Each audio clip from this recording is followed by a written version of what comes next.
मृत्यु के बाद शव को अकेला क्यों नहीं छोड़ा जाता? गरुड़ पुराण में बताया गया है कि मृत्यु के बाद शव को अकेला क्यों नहीं छोड़ना चाहिए। इसके पीछे कई धारणाएं हैं।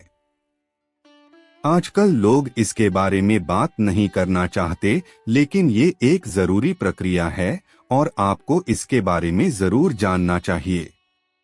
मृत्यु एक अटल सत्य है। जो भी जन्मा है उसे एक दिन मरना ही है। लेकिन मौत एक ऐसा विषय है जिसके बारे में कम ही लोग बात करना चाहते हैं। हालांकि हम सब ने एक विधि जरूर देखी होगी, लेकिन उसके बारे में जानकारी कम ही लोगों को होती है। आप सभी ने देखा होगा कि हिंदू धर्म में मृत्यु के बाद शव को जलाया जाता है, और आपने ये भी देखा होगा कि अगर किसी की मृत्यु सूर्यास्त के बाद होती है तो उसका दाह संस्कार अगले दिन किया जाता है। ऐसे में आपने गौर किया होगा कि मृत्यु के बाद व्यक्ति के शव को अकेला नहीं छोड़ा जाता है। दरअसल इसका संबंध गरुड़ पुराण से है। आइए समझते हैं इसके पीछे का कारण। हिंदू धर्म में अगर किसी की मृत्यु सूर्यास्त के बाद होती है तो उसके शव को रात भर घर पर ही रखा जाता है और अगले दिन उसका दाह संस्कार किया जाता है। इस दौरान शव को रात भर घर में ही रखा जाता है और किसी न किसी को उसके पास रहना होता है। इसके पीछे की मान्यता है कि यदि रात में ही शव को जला दिया गया तो इससे व्यक्ति को अधोगति प्राप्त होती है और उसे मुक्ति नहीं मिलती है। ऐसी आत्मा असुर, दानव या पिशाच की योनि में जन्म लेती है।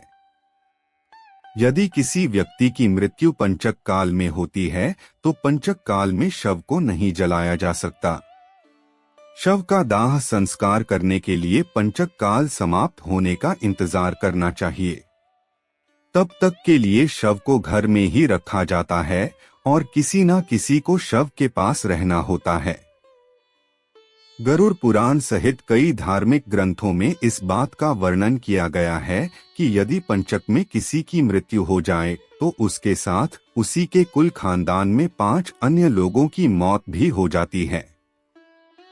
इसी डर के कारण पंचक काल के खत्म होने का इंतजार किया जाता है।